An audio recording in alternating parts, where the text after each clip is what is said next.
জাতীয় বিশ্ববিদ্যালয়ের জন্য যে বিষয়গুলো তোমার জানা উচিত তুমি যদি একজন বিজ্ঞান বিভাগের শিক্ষার্থী হয়ে থাকো, আজকের ভিডিওটা সম্পূর্ণ তোমার জন্য। আসসালামু আলাইকুম সবাইকে, আশা করি প্রিয় শিক্ষার্থী সবাই ভালো আছো। যে যেখান থেকে দেখছো সবাইকে শুভেচ্ছা এবং অভিনন্দন জানাচ্ছি। তোমরা ইতিমধ্যে জেনে গেছো জাতীয় বিশ্ববিদ্যালয় কিন্তু পরীক্ষার সিস্টেমটা আবার চালু করেছে। দীর্ঘদিন পরে পরীক্ষা কিন্তু আবার ফিরে এসেছে। তার মানে পড়াশোনার কোনো বিকল্প নেই এবং তুমি পড়াশোনা যদি ভালো করে না করো কোনো জায়গাতে তুমি টিকতে পারবে না, ঠিক আছে? তো জাতীয় বিশ্ববিদ্যালয়ের জন্য যে বিষয়গুলো তোমার জানা উচিত তুমি যদি একজন বিজ্ঞান বিভাগের শিক্ষার্থী হয়ে থাকো, আজকের ভিডিওটা সম্পূর্ণ তোমার জন্য, ঠিক আছে? তো দেখো, জাতীয় বিশ্ববিদ্যালয়ে ভর্তি পরীক্ষার যে মানবন্টনটা রয়েছে বিজ্ঞান বিভাগের জন্য, সেখানে মোট 6টা সাবজেক্টের উপর পরীক্ষা নেওয়া হবে। নাম্বার 1 বাংলা। এই যে বাংলা থেকে কিন্তু 20 মার্কের কোশ্চেন করা হবে, সো এটা অবশ্যই খুবই গুরুত্বপূর্ণ, ঠিক আছে? এরপরে ইংরেজি, এখান থেকে 20 মার্কের কোশ্চেন করা হচ্ছে। এবং সাধারণ জ্ঞান, সেখানে 10 মার্ক, সাধারণ জ্ঞান 10 মার্ক। এবং পদার্থবিজ্ঞান, আমি যেহেতু নিজে পদার্থবিজ্ঞানের মানুষ, তো আমি তোমাদের পদার্থবিজ্ঞান প্রস্তুতি নিয়েই কথা বলবো এবং পদার্থবিজ্ঞান প্রস্তুতি নিয়ে আজকের ভিডিওটা। পদার্থবিজ্ঞানে 17 মার্ক থাকবে, ঠিক আছে? এবং রসায়ন বিজ্ঞান, সেখানে থাকবে 17 মার্ক। এবং উচ্চতার গণিত অথবা জীববিজ্ঞান, তুমি যে কোনো একটা চুজ করতে পারবা, সেটা হচ্ছে 16 মার্ক। মজার বিষয় হচ্ছে জাতীয় বিশ্ববিদ্যালয়ে কিন্তু কোনো নেগেটিভ মার্ক থাকবে না। হ্যাঁ, এখন যেগুলো ভালো ভালো কলেজ আছে সেই ভালো ভালো কলেজগুলো তো পাওয়া লাগবে। তো ভালো কলেজগুলো তোমার পেতে হলে তোমার অবশ্যই ভালো মার্ক পেতে হবে। তার মানে প্রত্যেকটা সাবজেক্টে তুমি যখন টাচ করবা, ভালো একটা নাম্বার পাবা, তুমি কিন্তু অনেক ভালো ভালো কলেজে ভর্তি হওয়ার সুযোগ পাবে। দেখো, সবাই তো আর বিশ্ববিদ্যালয়ে চান্স পাবে না, এটাই সত্য কথা। আসলে সবার জন্য তো সিট নেই। আমাদের দেশে যত জনসংখ্যা, যত স্টুডেন্ট আছে, কোনো না কোনো কারণে, ভাগ্যের কারণেই হোক বা পরিশ্রম করেছে, সফলতা কিন্তু অনেকে পায় না বা পাবে না, এটা মেনে নিতে হবে। তার মানে তুমি জাতীয় বিশ্ববিদ্যালয়ে পরীক্ষা দিবে না? অবশ্যই দিবা। তো তোমরা যারা বিজ্ঞান বিভাগের বিভিন্ন ইউনিভার্সিটির জন্য প্রিপারেশন নিচ্ছ, তাদের জন্য জাতীয় বিশ্ববিদ্যালয়টা খুবই সহজ এবং তাদের জন্য খুবই কি বলবো, খুবই ছোট একটা পরীক্ষা হবে। তারা তো অবশ্যই চান্স পাবেই জাতীয় বিশ্ববিদ্যালয়ে। এবং জাতীয় বিশ্ববিদ্যালয়ে কিন্তু 40 মার্ক হচ্ছে পাস মার্ক, সব মিলিয়ে 40 মার্ক হচ্ছে পাস মার্ক, ঠিক আছে? তাহলে তুমি একটা কলেজে সিট পেয়ে যাবা। তো অনেক স্টুডেন্ট তোমরা যারা আছো, যারা হচ্ছে এক রাতের প্রিপারেশন নিয়ে বিভিন্ন জায়গায় পরীক্ষা দিতে যাও, বা অনেক এরকম আছো যে খুবই কম পড়াশোনা করো বা পড়াশোনার সময় হয়ে ওঠে না কোনো কারণে, সেটা পারিবারিক কারণেই হোক বা নিজের কোনো ব্যস্ততার কারণেই হোক, এই সকল স্টুডেন্টের জন্য আমি চেষ্টা করব একটু গাইডলাইন করার। অর্থাৎ তোমার জন্য অন্তত আমি সাধারণ জ্ঞান, পদার্থবিজ্ঞান, উচ্চতার গণিত, এই সাবজেক্টগুলোর জন্য কিভাবে প্রিপারেশন নিবা একদম 0 থেকে Z পর্যন্ত ডিটেল পড়াশোনা আমি করানোর চেষ্টা করবো ইনশাল্লাহ, ঠিক আছে? তো সেক্ষেত্রে পদার্থবিজ্ঞান যেহেতু 17 মার্ক আছে, আমি তোমাদের যে পদার্থবিজ্ঞানের ক্লাসগুলো নিব, তুমি 17 মার্কের মধ্যে 17 মার্কই কমন পাবা। এবং যে যে টপিকগুলো আমি পড়াবো সেই টপিকগুলো থেকে প্রশ্ন আসবে, ঠিক আছে? এবং আমি বলি, পরীক্ষার কিন্তু মোট নাম্বার হচ্ছে 200, এটা মাথায় রেখো। এবং দেখো, জিপি এর মার্ক হচ্ছে 100, যেখানে এসএসসিতে 40 মার্ক অ্যাড হবে এবং এইচএসসিতে 60 মার্ক অ্যাড হবে। এবং আমি বলে দিয়েছি পরীক্ষায় কোনো নেগেটিভ মার্ক থাকবে না, সো এটা তোমার জন্য একটা প্লাস পয়েন্ট। বিভিন্ন বিশ্ববিদ্যালয় পরীক্ষায় কিন্তু নেগেটিভ মার্ক থাকে, ঠিক আছে? তো আশা করি তোমরা খুব ভালো মতন এই মানদণ্ডটা বুঝতে পেরেছো। তো আজকে আমি তোমাদের পদার্থবিজ্ঞানের প্রথম ক্লাসটা স্টার্ট করাবো। পদার্থবিজ্ঞানের কয়টা অধ্যায় আছে এবং পদার্থবিজ্ঞানে তুমি কোন অধ্যায় নিয়ে শুরু করবা। দেখো, পদার্থবিজ্ঞানের ফার্স্ট পার্ট এবং সেকেন্ড পার্ট মিলে কিন্তু 21টা অধ্যায়, ঠিক আছে? তো 21টা অধ্যায়ের মধ্যে সব অধ্যায় তোমার পড়ার দরকার নেই। যে যে অধ্যায়গুলো থেকে আসলে কোশ্চেন আসবে, কোন কোন টপিকগুলো থেকে আসবে, সেই টপিকগুলো নিয়ে আমি কথা বলার চেষ্টা করব। তো প্রথমত পদার্থবিজ্ঞানের ফার্স্ট পার্টে ভেক্টর নামে যে অধ্যায়টা আছে, সেই অধ্যায়ে কতটুকু বা কি কি টপিক পড়বা সেই গাইডলাইনটা আমি এখন দেওয়ার চেষ্টা করব এবং আমি ক্লাস নিব, তুমি অবশ্যই সুন্দর করে নোট করবা। তো চলো শুরু করা যাক। প্রিয় শিক্ষার্থী, লক্ষ্য করো, আমরা প্রথমে ভেক্টরের একটা প্ল্যান নিয়ে চলে আসছি। ভেক্টর অধ্যায় থেকে তুমি কোন কোন টপিকগুলো পড়বে এবং কোন কোন টপিকগুলো থেকে প্রশ্ন আসবে। জাতীয় বিশ্ববিদ্যালয়ে ভর্তি পরীক্ষা তুমি যদি দিতে চাও, এই কয়টা টপিকগুলো দেখে যাবা, 100% তুমি কমন পাবে ইনশাল্লাহ, ঠিক আছে? তো ভেক্টর অধ্যায়ে দেখো, বেশি টপিক পড়া লাগবে না, এই কয়টা টপিক পড়লেই ইনাফ। সেই টপিকগুলো কী কী এবং আমি কোশ্চেনগুলো তোমাদের অবশ্যই দেখাবো। রাশি, এই অধ্যায়টা অবশ্যই পড়বা। একক ভেক্টর পড়তে হবে। ভেক্টরের লব্ধির মান ও দিক নির্ণয় মোস্ট ইম্পর্টেন্ট, এখান থেকে ভার্সিটিতেও প্রশ্ন হয়, ঠিক আছে? স্কেলার গুণন, ভেক্টর গুণন, এটাও লাগবে। এবং লন রোলার, ঠেলার থেকে টানা সহজ, এখানে যে কিছু বিষয়গুলো আছে সেগুলো, এবং ভেক্টর ক্যালকুলাস। 1 2 3 4 5 6 7, এই 7টা টপিক পড়লেই হবে। আসলে নদী, নৌকা, তারপর আপেক্ষিক বেগ, এত কঠিন কিছু আসলে আসবে না। হ্যাঁ, এগুলো ইউনিভার্সিটির জন্য আসবে। তো জাতীয় বিশ্ববিদ্যালয়ের জন্য এই 7টা টপিক পড়লেই তুমি সুন্দর করে সাজিয়ে নিতে পারবো অধ্যায়টা। তো চলো আমি পড়া র্যান্ডমলি শুরু করতেছি। তো জাতীয় বিশ্ববিদ্যালয়ের জন্য আজকে প্রথম ক্লাস পদার্থবিজ্ঞান প্রস্তুতির আজকে লেকচার নাম্বার 1, যেখানে আমি আসলে এই টপিকগুলো নিয়ে কথা বলবো এবং এই টপিকগুলো থেকে প্রশ্ন আসবে ইনশাল্লাহ। রাশি। আচ্ছা, তো রাশি থেকে কি প্রশ্ন আসতে পারে? দেখো, তোমরা সবাই জানো রাশি কাকে বলে। ভৌত জগতে যা কিছু পরিমাপ করা যায় তাকে রাশি বলে। এটা নিয়ে এত বোঝার বা লিখার কিছু নাই। রাশি কাকে বলে কখনোই আসবে না। হ্যাঁ, আসতে পারে রাশির প্রকার ভেদটা, ঠিক আছে। একটা হচ্ছে স্কেলার আর একটা হচ্ছে ভেক্টর। হ্যাঁ, এটা মান ও দিকের উপর বেস করে, এটা মাথায় রাখতে হবে। এটা কিন্তু মান ও দিকের উপর বেস করে। তাহলে একটা হচ্ছে স্কেলার, আমি সুন্দর করে লিখে দিচ্ছি। একটা হচ্ছে স্কেলার এবং আরেকটা হচ্ছে কি বলতো ভাইয়া, আরেকটা হচ্ছে ভেক্টর। এখন এইটা মনে রাখতে পারো যে এই দুইটা আসলে কিসের উপর ভিত্তি করে হলো, সেটা কিন্তু মান ও দিকের উপর ভিত্তি করে। এখন এখানে সবচেয়ে বেশি যে জিনিসটা আসবে যে উদাহরণ, ভেক্টর রাশির উদাহরণগুলো জানতে চাইবে, স্কেলার রাশির উদাহরণগুলো জানতে চাইবে, ঠিক আছে। তো এত র্যান্ডমলি এত কথা বলার কিছু নেই, আমরা আসলে চলে যাব যে ভেক্টর রাশি এবং স্কেলার রাশিতে।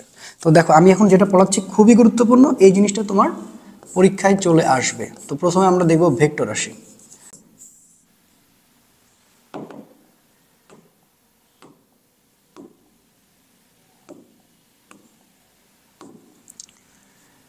তো প্রথম পয়েন্ট হচ্ছে ভেক্টর রাশিকে প্রকাশ করার জন্য কি লাগবে?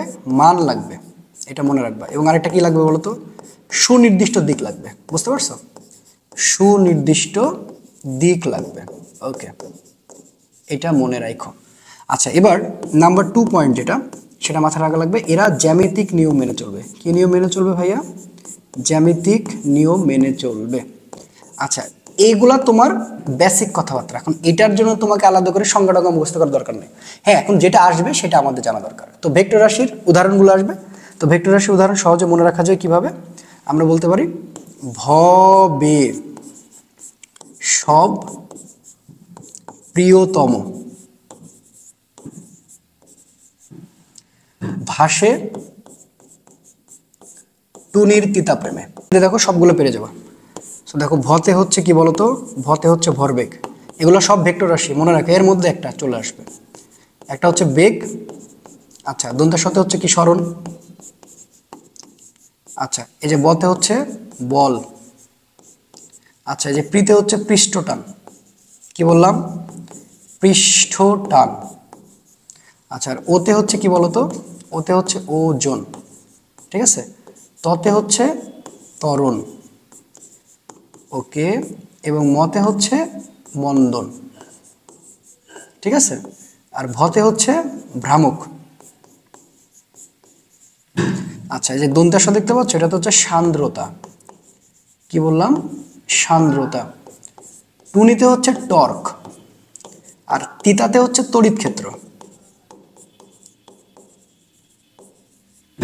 আচ্ছা, এই যে পয়রে ফালাইকার আছে, মানে এটা হচ্ছে প্রাবল্য। কি ভাইয়া বললাম? প্রাবল্য। আচ্ছা, এবার এই মতে দেখছো, এটা হচ্ছে মহাকর্ষীয় ধ্রুবক বা প্রাবল্য। মহাকর্ষীয় ধ্রুবক বা প্রাবল্য, মহাকর্ষীয় ধ্রুবক বা প্রাবল্য। এই জিনিসগুলো হচ্ছে মোটামুটি তোমার ভেক্টর রাশির উদাহরণ। এর মধ্যে তুমি একটা কমন পেয়ে যেতে পারো, নিচের কোনটি কোন রাশি, এটা একটা কোশ্চেন আসতে পারে। তাহলে এগুলা বাদে তুমি যা পাবা সেগুলো সবই হচ্ছে স্কেলার রাশি, মনে থাকবে। তাহলে স্কেলার রাশিগুলো তারপর আমি একটু লিখে দিই যেন তোমার আসলে বুঝতে সুবিধা হয়। সো আমি যদি একটু দেখাই যে স্কেলার রাশির ব্যাপারগুলো আসলে কি।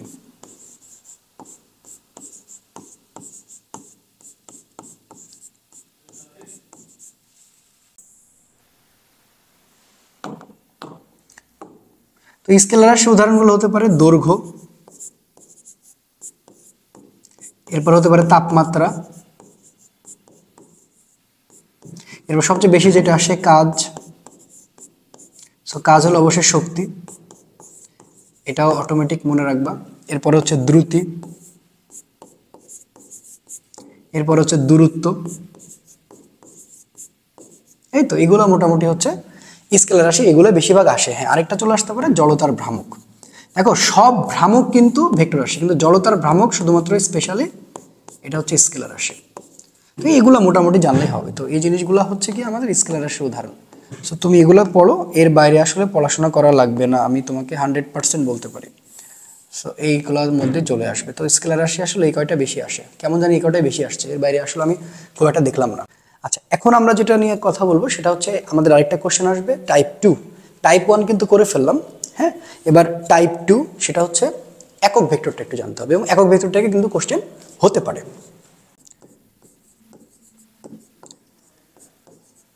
টাইপ 2 সেটা হচ্ছে কি, সেটা আমরা এখন পড়বো হচ্ছে একক ভেক্টর। একক ভেক্টরের সংজ্ঞা তোমার জানা লাগবে না, হ্যাঁ, এত কিছু তোমাকে জানতে হবে না। তুমি যেটা জানবা সেটা হচ্ছে একক ভেক্টর কিভাবে তুমি নির্ণয় করতে পারবা। আচ্ছা, একক ভেক্টর সংজ্ঞা হচ্ছে যে ভেক্টরের মান হচ্ছে এক একক, তাকে আমরা একক ভেক্টর বলবো। তো এগুলো আমার জানা লাগবে না, আমার জানা লাগবে হচ্ছে একক ভেক্টরের প্রকাশ এবং আসলে আমরা কিভাবে কাজটা করতে পারি, ঠিক আছে। তো দেখো, একক ভেক্টর প্রকাশ হচ্ছে, মাথায় রাখবা, প্রকাশ প্রকাশ হচ্ছে এ থেকে ছোট হাতের জেড এর মাথার উপরে স্পেশাল ক্যাপ থাকবে, যে কোনো একটা হতে পারে। তার মানে একক ভেক্টর তুমি এটাকেও বলতে পারো, বি এর মাথার উপরে বলতে পারো, সি এর মাথার উপরে বলতে পারো, ডি এর মাথার উপরে বলতে পারো, সবাই একক ভেক্টর।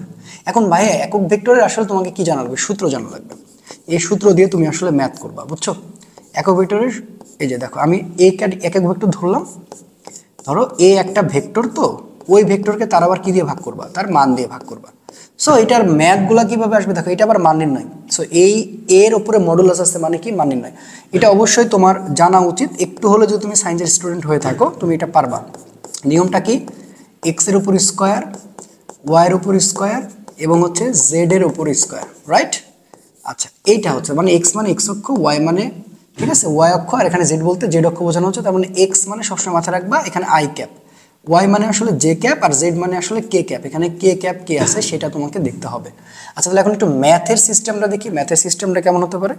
ম্যাথের সিস্টেমটা ভাই এরকম হতে পারে, ঠিক আছে, যে তোমাকে বলা আছে যে A vector equal to 2i plus 3j minus 4k cap হইলে এর সমান্তরাল একক ভেক্টর কত? এর সমান্তরাল একক ভেক্টর।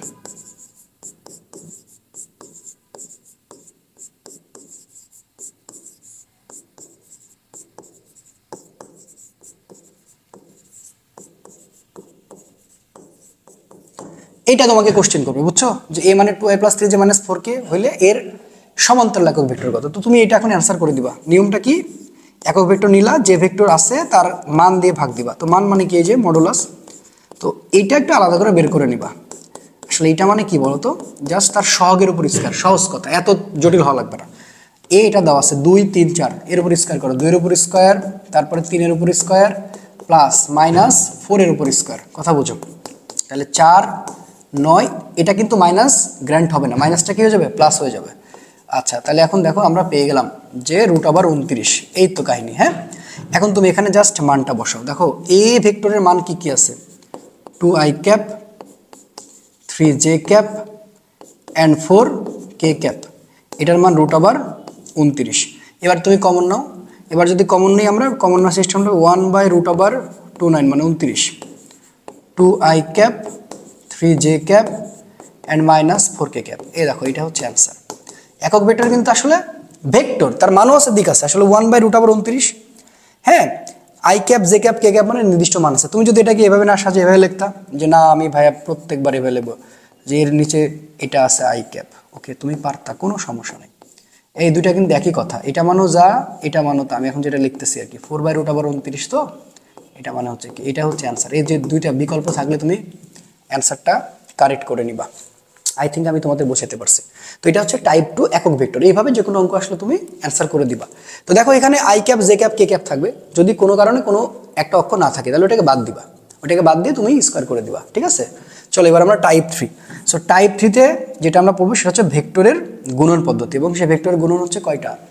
একটা হচ্ছে স্কেলার গুণন, একটা হচ্ছে ভেক্টর গুণন। সো এইখানে অনেক কিছু জানার আছে, অনেক কিছু বোঝার আছে। তো আজকের ক্লাসটা আমি ভেক্টরের গুণনটা পর্যন্ত পড়াবো। নেক্সট ক্লাসটা তারপরের টপিকগুলো পড়াবো, এবং এই অধ্যায়ের কি কি কোশ্চেন তুমি প্র্যাকটিস করবে সেটা আমি দেখাই দেব। টাইপ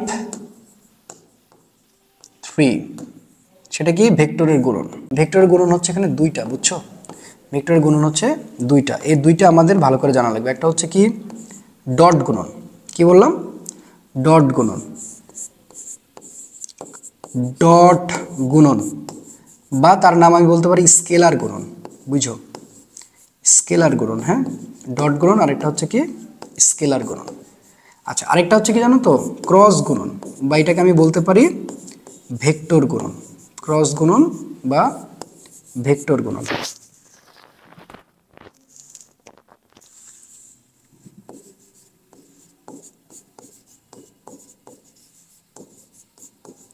ওকে, তো আমরা আজকে ডট গুণন নিয়ে একটু কাজ করি। তো ডট গুণন নিয়ে যদি কাজ করতে যাই তো দেখো খুবই গুরুত্বপূর্ণ, এবং এখান থেকে কোশ্চেন তুমি 100% কমন পেতে পারো। মানে এতক্ষণ যে টপিকগুলো নিয়ে কথা বলছিলাম ওগুলো আসতেও পারে না আসতে পারে, কিন্তু তুমি যদি বলো যে আমাকে ভাই এমন একটা টপিক বলে দেন সেখান থেকে আপনার কোশ্চেন আমি কমন পাবো, ইয়েস, তাহলে আমি তোমাকে বলবো দিস ইজ ডট গুণন। আচ্ছা, তো ডট গুণনের আসলে 5টা আইটেম আছে। তো 5টা আইটেমের মধ্যে আসলে আমরা 5টা আইটেমই শিখবো, হ্যাঁ, খুব ভালো করে শিখবো, যেখান থেকে আসলে কোশ্চেন আসার সম্ভাবনাটা অনেক বেশি। ওকে, সো ডট গুণনের যে ব্যাপারটা হচ্ছে, ডট গুণনের ব্যাপারটা হচ্ছে নাম্বার 1, আগে আমাদের সূত্র জানা লাগবে। দেখো ডট গুণন মানে হচ্ছে দুইটা ভেক্টরের যদি আমি গুণ করি তাহলে আমি যদি ফলাফলটা স্কেলার পাই, আসলে এ ডট বি মানে এ বি কস থিটা, এটা তুমি এখানে একটা সূত্র পাবা, এবং আরেকটা সূত্র পাবা তাদের উপাংশের যে মানগুলো থাকবে সেগুলোকে আসলে গুণ করার জন্য। হ্যাঁ, তার মানে আরেকটা থাকবে এই টাইপের এ ডট বি, আরেকটা হচ্ছে এ এক্স বি এক্স, এবং একটা থাকবে এ ওয়াই বি ওয়াই, এবং আরেকটা থাকবে এ জেড, আরেকটা থাকবে হচ্ছে বি জেড। তার মানে তুমি এই দুইটা সূত্র যদি মাথায় রাখতে পারো, তুমি কিচ্ছু জানো না দরকার নেই, এই দুইটা সূত্র যদি জানো তাহলেই কিনা তুমি যে কোনো অঙ্ক অ্যান্সার করতে পারবা। ওকে, সো আমি ধরে নিলাম তুমি কিচ্ছু জানো না, আমি এইভাবে তোমাকে পড়ানোর চেষ্টা করছি। আচ্ছা, তো এই দুইটা সূত্র তুমি একটু মনে রাখো ভাই কষ্ট করে। সো আমি এটার আবার এখানে বলতে চাই আইটেম 1,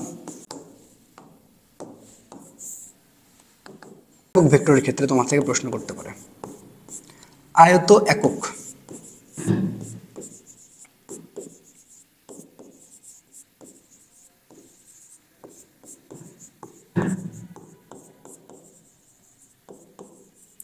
এই বুঝছো আয়তাকার ভেক্টরটা কি? আয়তাকার ভেক্টর হচ্ছে I cap J cap K cap. আচ্ছা, এটা একটু ছোট করে একটু না মনে করে দিলে আসলে হবেও না। এটা হচ্ছে ওয়াই অক্ষ, এটা হচ্ছে এক্স অক্ষ, আর এটা হচ্ছে জেড অক্ষ। তাহলে দেখো এটাকে আমরা নামগুলো একটু ফিক্সড করি। এটার নাম হচ্ছে কি বলতো, এটা হচ্ছে এক্স অক্ষ, এটা হচ্ছে ওয়াই অক্ষ, আর এটা হচ্ছে জেড অক্ষ। এক্স অক্ষকে আমরা বলবো আই ক্যাপ, ওয়াই অক্ষকে বলবো আমরা জে ক্যাপ, আর জেড অক্ষকে বলবো আমরা হচ্ছে কে ক্যাপ। তো এটা একটু মনে রাখো তাইলেই হবে। তো এখানে আসলে কি কি প্রশ্ন করবে তোমার থেকে? প্রশ্ন করবে আই ডট আই মানে কত, জে ডট জে মানে কত, কে ডট কে মানে কত। এই খুবই গুরুত্বপূর্ণ, এগুলোর সবার মান হচ্ছে 1, এগুলো একটু মনে রাখো, সবগুলোর মান হচ্ছে কত 1। আর আরেকটা প্রশ্ন করবে আই ডট জে মানে কত, 0, জে ডট কে মানে কত, এর মান হচ্ছে 0, কে ডট আই মানে কত, এর মান হচ্ছে 0। সেটা কিভাবে হইলো? কারণ দেখো আই আর আই দুজন একই রকম, তার মানে সমান্তরাল, তাদের মধ্যবর্তী কোণ 0 ডিগ্রি। আর আই আর জে দেখো দুজনের মধ্যে 90 ডিগ্রি, আবার জে আর কে 90 ডিগ্রি, আবার আই গুণ কে প্রত্যেকটার সাথে 90 ডিগ্রি অ্যাঙ্গেলে আছে। তো এটা তুমি একটু ভালো করে নোট করে ফেলো, তুমি এখান থেকে প্রশ্নটা কমন পাইতে পারো, আমার কেমন জানি মনে হচ্ছে পাওয়া যাবা। সো এটা একটা এবং এটা একটা, আমি যেটা সুন্দর করে ঘর করে দিচ্ছি, এগুলো একটু মনে রাখবা। এখন আসলে কিভাবে হলো, সাপোজ আমি এইটা আমি তোমাকে দেখাতে চাই। দেখো আমরা কি বললাম কিছুক্ষণ আগে, তোমাকে সূত্র মনে রাখতে বললাম যে এ ডট বি মানে তুমি কি জানো, এ বি কস থিটা জানো। এটা তো ভুলে গেলে চলবে না বাবা, এ বি কস থিটা। তাহলে এখন এইটার আদলে আমরা এটাকে ফলো করবো। তাহলে এখন এ মানে আই, বি মানেও আই, তাহলে এখন এটা সাজাও তো দেখি, আই আই, তাহলে এ বি কস থিটা, এ মানে কে আই, বি মানে কে আই, ওকে। কজ কত ডিগ্রি, তাদের মধ্যবর্তী কোণ 0 ডিগ্রি, কারণ দুজন একই রকম দেখতে। তো দেখো আয়ের সাথে যদি আই থাকে তাহলে কিন্তু 0 ডিগ্রি হয়, আশা করি বুঝতে পারছো। তাহলে এখন তুমি খেয়াল করে দেখো যে কজ 0 ডিগ্রি মান 1, তাহলে এখানে আই আছে, আয়ের মানও কিন্তু 1, এটার মানও 1, তার মানে আমি যদি এখন 1 1 এটার মানও যদি 1, সবগুলো 111 এখানে গুণ করি, অ্যান্সার কিন্তু 1ই পাই। তার মানে তুমি যতবার দেখতে পাবে একই রকম, সেগুলো হচ্ছে 1। আর দেখো আই আর যে মধ্যবর্তী কোণ হচ্ছে 90 ডিগ্রি। এখন যদি আমি এই অঙ্কটা একটু কমপ্লিট করে তোমাকে দেখাই, আই ডট জে, তাহলে এটা এ, আচ্ছা এটা কি বি, তাহলে জে। কস কত ডিগ্রি, দুজনের মধ্যবর্তী কোণ 90 ডিগ্রি, কস 90 ডিগ্রি মানে তো 0। সো এখানে আই, এখানে 1, এটাও 1। সো এটা যদি এখন 0 বসাই, হ্যাঁ, তার মানে কি অ্যান্সারটা 0 হবে। দ্যাটস ওয়াই এই প্রত্যেকটা মান হচ্ছে 0। তো এখান থেকে এরকম কোশ্চেন আসতে পারে, বা এরকম টাইপের আরেকটা তোমাকে ধরতে পারে। ধর এরকম বলছে যে I dot J plus J dot J, answer কত? তো তুমি তো ওখানে দেখছো যে আই ডট জে মানে কি পাইছো, 0 পাইছো, আর জে ডট জে মানে 1, তাহলে মানে যোগ করলে কত পাবো 1। এটা এরকম আসতে পারে, বা এরকম আসতে পারে যে জে প্লাস কে, হ্যাঁ বলবো কি, তাহলে তুমি কি বুঝতেছো, এটার সাথে গুণ করে দাও আগে আই ডট জে, এটার সাথে আবার গুণ করে দাও আই ডট কে। খেয়াল করো দেখো এটাও 0 এটাও 0, কারণ দুজনের বিপরীতমুখী, তাহলে এটাও 0 এটাও 0, অ্যান্সার কত হবে 0 হবে। তো এটা এবার কোশ্চেন করলে আশা করি তুমি এখন উড়াই দিবা সো এটা গেল প্রথম টাইপ, মানে প্রথম আইটেম। সো আইটেম নাম্বার 2টা কি? আইটেম নাম্বার 2 এটাই আসার সম্ভাবনা সবচেয়ে বেশি। আমি এখন যে কথাটা বলছি মানে এই টপিক থেকে তো প্রশ্নের সম্ভাবনা বেশি, তো এই টপিকের মধ্যে যদি আবার প্রশ্ন তাহলে কোনটা থেকে হবে? যেটা এখন আমি বলবো সেখান থেকে হবে, ঠিক আছে? সেটা হচ্ছে যে স্কেলার গুণন, আসলে আইটেম 2 বলা উচিত। বি মানে কত? দেখো এ ডট বি মানে আসলে এ বি কস থিটা। এই দেখো এ বি কস থিটা, এটা একটা সূত্র। আর একটা কি বললাম তোমাকে সূত্র? এ ডট বি মানে হচ্ছে এক্স, একটা হচ্ছে বি এক্স, একটা হচ্ছে এ ওয়াই, একটা হচ্ছে বি ওয়াই, একটা হচ্ছে এ জেড এবং আরেকটা হচ্ছে বি জেড। কথা বুঝছো? এখন খেয়াল করে দেখো যে কোন সূত্রে এবার অ্যাপ্লাই করবা। এ দেখো এইটা, তো এইটা হচ্ছে উপাংশের গুণ বলা হয়। ধরো অঙ্কটা থাকবে এইভাবে, আগে বলে রাখি এই সূত্রে অ্যাপ্লাই করার জন্য তুমি আগে চিনে নিবা অঙ্কটা। আসলে তুমি এই সূত্রটা তখনই করছো যেটা হচ্ছে ডট গুণন অর্থাৎ স্কেলার গুণন করছো। চেনার উপায়টা কি? তুমি কিভাবে বুঝবা যে আসলে এই সূত্রটা অ্যাপ্লাই করবা? চেনার উপায় ফার্স্ট, ঠিক আছে, বলবে এরা পরস্পর লম্ব। যখনই তুমি দেখবা যে এরা পরস্পর লম্ব লেখা আছে তখনই বুঝে নিবা ইয়েস যে এই সূত্রটাই অ্যাপ্লাই হতে চলেছে। বা তোমাকে বলতে পারে A dot B what. A dot B what মানে কি বোঝাচ্ছে? ডট গুণন। বা তোমাকে বলতে পারে সরাসরি ডট গুণন কত। বা তোমাকে এটা বলতে পারে যে স্কেলার গুণনটা বের করে দেখাও, স্কেলার গুণনটা বের করে দেখাও। তো তোমাকে যেটাই বলুক না কেন তুমি অবশ্যই বুঝে নিবা যে এটা আসলে এই সূত্র। তো অঙ্কটা কেমন হতে পারে? এখানে 2 টাইপের অঙ্ক দেখাবো, যে কোনো এক টাইপ তুমি কমন পেয়ে যাবা। তো আচ্ছা দেখো, সর্বপ্রথম যে টাইপের অঙ্কটা তোমাকে দিব, তোমাকে এভাবে বলবে যে এ ইজ ইকাল টু বলবে 2i plus 3j plus 2k। আচ্ছা বলছে, ভালো কথা বলতে দাও। এবার বি মানে তোমাকে বলছে 3i plus 2j minus k হইলে এদের এ ডট বি হোয়াট। আসলে এ ডট বি হোয়াট বলতে এখানে বাংলা অনেকগুলো কথা আছে। স্কেলার গুণন কত বা ডট গুণফল কত, এই ডট বি মানে তোমাকে বোঝাচ্ছে। তাহলে এটা তুমি কোন সূত্রে অ্যাপ্লাই করবা? তোমাকে কিছুক্ষণ আগে বলছি। তাহলে এ ডট বি তুমি এই সূত্রে অ্যাপ্লাই করবা, এই যে এটা X B X A Y B Y and A Z, এটা হচ্ছে বি জেড। কথা বুঝো? এখন তুমি খেয়াল করো এ এক্স বলতে কোনটা? দেখো এইটা এক্স মানে এইটা, ওয়াই মানে এইটা, জেড মানে এইটা। তাহলে এ বলতে এই যে আই ক্যাপ, তাহলে এর মান কত? 2। বি এক্স মানে কোনটা? শুধু 3 নিব, শুধু সহগ নিব কারণ এটা স্কেলার রাশি, এর মান দিক নাই। আচ্ছা তারপর এটা কত?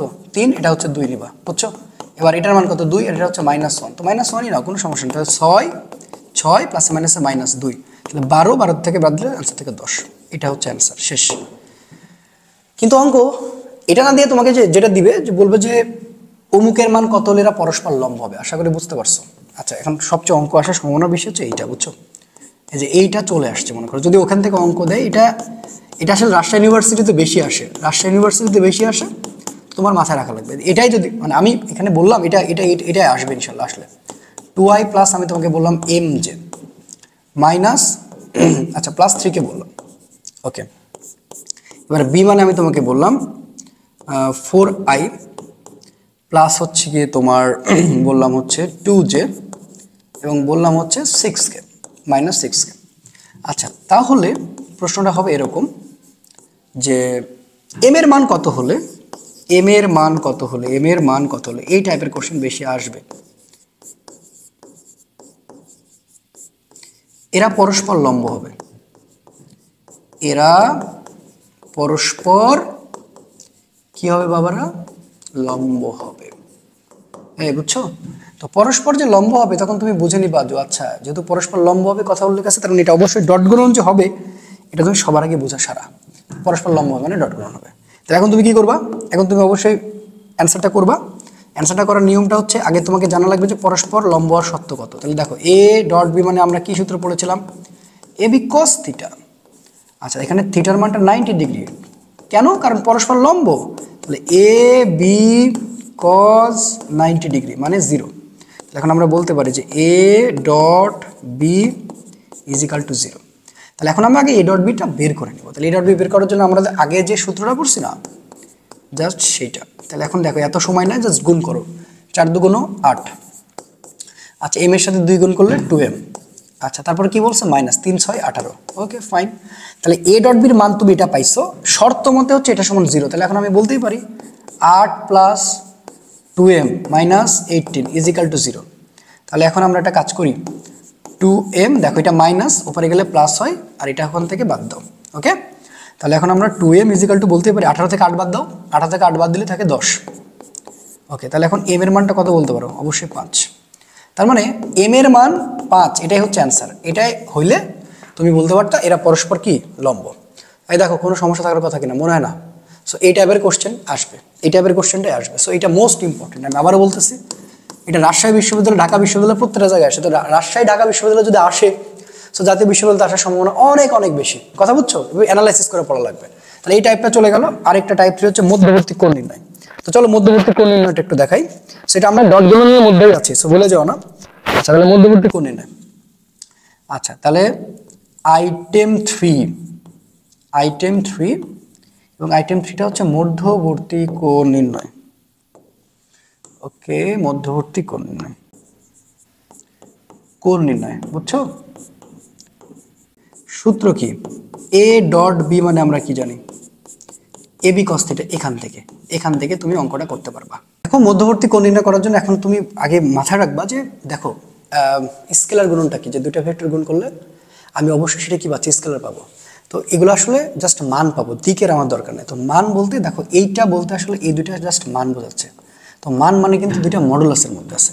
এখান থেকে তুমি যদি এখন কস থিটা বের করতে পারো, এটাই হচ্ছে অ্যান্সার। তাহলে কস থিটা বের করলে এ এখানে আছে ডট বি, আর এখানে হচ্ছে এই দুইটা ভেক্টরের জাস্ট মান নির্ণয়, এর মান নির্ণয়, বি এর মান নির্ণয়। বুঝতে পারছো? তাহলে এখন তুমি ম্যাথটা কিভাবে সলভ করবা? ম্যাথটা ধরো এরকম একটা অঙ্ক দেওয়া আছে যে এ মানে দেওয়া আছে ধরো 2i প্লাস 3j, হ্যাঁ, মাইনাস 2k, এই ধরলাম। এই টাইপের কোশ্চেন আসতে পারে। বি মানে দেওয়া আছে ধরো 3i 2j দেওয়া আছে হচ্ছে k। এখন তোমাকে বলছে এদের মধ্যবর্তী কোণ কত। তাহলে আমি এখান থেকে প্রশ্ন করছি মধ্যবর্তী কোণ কত। সেগুলো একাডেমিকে খুব সুন্দর করে পড়ানো হয়। তো তোমরা যাদের বেস ভালো আছে কোনো সমস্যা নাই। তো বাকিগুলো সবগুলোই আমি কমপ্লিট করে দেবো আশা করতেছি। জাস্ট একটু ভালো করে নোটগুলো করো, ভালো হবে। তো মধ্যবর্তী কোণ নির্ণয় মানে যে কস থিটা বের করবো সরাসরি। তাহলে আমরা এখান থেকে কস থিটা যদি বের করতে চাই, তাহলে এখানে যায় হচ্ছে এ ডট বি, ঠিক আছে? আর এখানে কি এর মান নির্ণয় এবং এটা হচ্ছে বি এর মান নির্ণয়।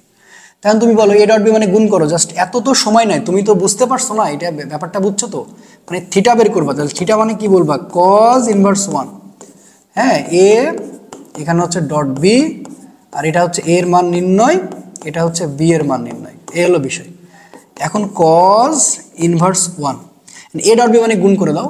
3 দুগুণ 6, 3 দুগুণ 6, 6 হচ্ছে 12, আর 12 তোমার হচ্ছে 2 প্লাস মাইনাস মাইনাস মানে 10। তাহলে মাথার উপরে 10 চলে যাবে, বুঝছো? এর মান নির্ণয় করো তো। এর মান নির্ণয়টা কি? জাস্ট স্কোয়ার, শখের উপর স্কোয়ার, 2 এর উপর স্কোয়ার, আচ্ছা, তারপরে 3 এর উপর স্কোয়ার, তারপরে কার উপর স্কোয়ার? -2 তার উপর স্কোয়ার। কথা বুঝছো? 4 9 4। ওকে, তাহলে 8 এবং রুট মানে 17, রুট 17। আচ্ছা, এবার যদি বিটা বের করতে বলো তাও কিন্তু সেম ভাবে তুমি পাবা। দেখো বিটা বের করতে গেলে কিভাবে? 3 এর উপর স্কোয়ার, 2 এর উপর স্কোয়ার, 1 এর উপর স্কোয়ার। কথা বুঝছো? তাহলে এখন কি পাবো বলো দেখি? 9 4 1, তাহলে 9 আর 4 13, এটা হচ্ছে 14। এই তো কাহিনী। তাহলে এবার এখানে মানটা জাস্ট গুণ করে দিবা, ক্যালকুলেটারে তুললেই হয়ে যাবে। আমার এটা সঠিক জানা নাই যে জাতীয় বিশ্ববিদ্যালয়ে ক্যালকুলেটার ইউজ করতে দিবে কি দিবে না। যদি না দেয় তাহলে তুমি এমন কিছু পাবা, তুমি পেয়ে যাবা, আর যদি দেয় তাহলে করে ফেলবা। হ্যাঁ, এখন এটা করলে অ্যান্সার যেটা আসবে সেটাই হচ্ছে আমাদের অ্যান্সার হবে, মনে করো। তো এটা হচ্ছে মধ্যবর্তী কোণ নির্ণয়। হ্যাঁ, এটা হচ্ছে মধ্যবর্তী কোণ নির্ণয়। ঠিক এইভাবে তুমি মধ্যবর্তী কোণ নির্ণয় করে নিতে পারো। আশা করি তুমি বুঝতে পারছো, ঠিক আছে? আচ্ছা, আর একটা আসতে পারে, সেটা হচ্ছে অভিক্ষেপ। উপাংশ বের করতে দিবে না, অভিক্ষেপ দিবে। আচ্ছা, আইটেম 4, আমরা যদি এই আইটেমটা পড়ি তাহলে ডট গুণনটা আসলে আমরা শেষ করতে পারবো। আইটেম 4টা হচ্ছে যে লম্ব অভিক্ষেপ নির্ণয়। কি বললাম? লম্ব অভিক্ষেপ নির্ণয়। আচ্ছা, লম্ব অভিক্ষেপ নির্ণয় তোমাকে বের করতে দিবে। তো লম্ব অভিক্ষেপ নির্ণয় করার জন্য তুমি কি করবা? এখানে দুইটা সূত্র মনে রাখবে। একটা হচ্ছে এ ভেক্টর বরাবর, এইভাবে প্রশ্ন করবা, বি এর লম্ব অভিক্ষেপ, বি এর লম্ব অভিক্ষেপ মাথায় রাখো। আচ্ছা, এই হচ্ছে আমার বিষয়। আর আরেকটা হচ্ছে বি বরাবর, বি বরাবর এর লম্ব অভিক্ষেপ। এই দুইটা প্রশ্ন তোমাকে করতে পারে। উপাংশটা আসার কথা না, না আসলে আমি বলে দিচ্ছি আসলে। দেখো তো মনে রাখো অভিক্ষেপ হচ্ছে স্কেলার রাশি, অভিক্ষেপ কি রাশি? স্কেলার রাশি। তাহলে এ বরাবর বি এর লম্ব অভিক্ষেপ চাইছে না, তার মানে এখানে তুমি বুঝে নিবা যে এটা বি কস থিটা বের করা লাগবে। তো বি কস থিটা যদি বের করে নাও তাহলে বাকি থাকে হচ্ছে এ ডট বি। কোনটা বের করেছো? বি নিয়ে নিছে, বাকি থাকে এ এর মান নির্ণয়। আসলে প্রশ্ন ভাই এটা কোথা থেকে আসলো? ওই যে আমাদের মূল সূত্রটা এ ডট বি মানে আমরা কি জানি ভাইয়া, এ এবং বি, এটা তো মান নির্ণয় কস থিটা। তাহলে এখান থেকে তুমি বি কস থিটা টেনে নিছো, তাহলে বাকি থাকে এরা। এই তো কাহিনী। এখন যদি বলি বি বরাবর, তাহলে এখন দেখো কার, যার অভিক্ষেপ তার সাথে কস থিটা গুণ, তার মানে হচ্ছে এ, এখানে বলবো হচ্ছে কস থিটা, কথা বুঝছো? এখানে বলবো হচ্ছে এ ডট বি, আর নিচে এখানে দিয়ে দিবা হচ্ছে বি। এই তো কাহিনী রে ভাই। এখন একটা অঙ্ক করি, তাহলে বিষয়টা একবারে ক্লিয়ার হয়ে যাবে কেমন টাইপের কোশ্চেন আসে। দেখো তোমাকে আমি এখন একটা ম্যাথ দিলাম, দিয়ে বললাম যে এ মানে হচ্ছে 2i plus 3j plus 2k, ওকে। আর বি মানে 3i plus 2j minus k বললাম। আচ্ছা, এ বরাবর এরকম প্রশ্ন করবে, এ বরাবর বি এর লম্ব অভিক্ষেপ।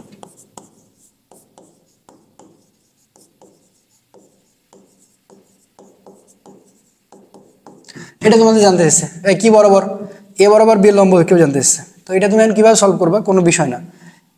বি এর লম্ব অভিক্ষেপ মানে বি কস থিটা, তাহলে এখন বি কস থিটা তুমি বের করবা। বি কস থিটা আবার থিটার মান বের করতে চাও না, সূত্র তো তোমাকে বলে দিচ্ছি, এ ডট বি মাথার উপরে, আর নিচে হচ্ছে কার নির্ণয়, যেটা বাকি আছে। এখানে বি নিলে বাকি থাকে, তো এর মান নির্ণয়, এর মান নির্ণয় করে নাও তো। সো এর যদি মান নির্ণয় করো, জাস্ট সহগ করে দাও এর উপরে। এ কি কি ছিল, এর মানটা যেটা ছিল সেটা 2 এর উপর স্কয়ার, 3 এর উপর স্কয়ার এন্ড 2 এর উপর স্কয়ার, তাহলে 4 9 4, ওকে। আবারও রুট 17, আচ্ছা পেয়ে গেছি। এখন এ ডট বি বের করো, তো এ ডট বি জাস্ট গুণ করে দাও, 3 দুগুণ 6। আচ্ছা আমি যদি একবার এখানে বের করে তোমাকে দেখাই তাহলে বিষয়টা ভালো হয়, এত হাউকা করার দরকার নেই। 6, এরপর হচ্ছে 6, এরপর হচ্ছে প্লাস মাইনাসে মাইনাস, ওকে। তাহলে কি 10। অ্যান্সার হচ্ছে কি, অ্যান্সার এখন তুমি বলবা বি কস থিটা। এই যে দেখো, এই বি কস থিটা মানে আবার থিটা বাইর করো না, বি কস থিটার মান হচ্ছে এ ডট বির মান হচ্ছে 10, আর এটা হচ্ছে রুট 17। এটাই হচ্ছে অ্যান্সার, এটাই হচ্ছে অ্যান্সার, শেষ। এখন যদি কোনো কারণে বলে এ বরাবর বের উপাংশ বের করো, উপাংশ মানে ভেক্টর রাশি, তার মান আছে, দিকও থাকবে, তবে উপাংশটা জাতীয় বিশ্ববিদ্যালয়ে আসবে না, আসে না। সো অভিক্ষেপটা জানলেই হবে। তো এটা ছিল মোটামুটি আমরা আইটেম মানে টপিক আজকে 3টা আলোচনা করলাম। 3টা টপিকের মধ্যে আমি যেভাবে তোমাকে পড়িয়েছি সেভাবে পড়ো, আশা করি সামনের ক্লাসগুলো তাড়াতাড়ি পেয়ে যাবে এবং ভালো একটা প্রিপারেশন হবে। তো দেখা হবে আগামী ক্লাসে, সে পর্যন্ত ভালো থেকো, সুস্থ থেকো, সকলের জন্য শুভকামনা। আসসালামু আলাইকুম রহমতুল্লাহ।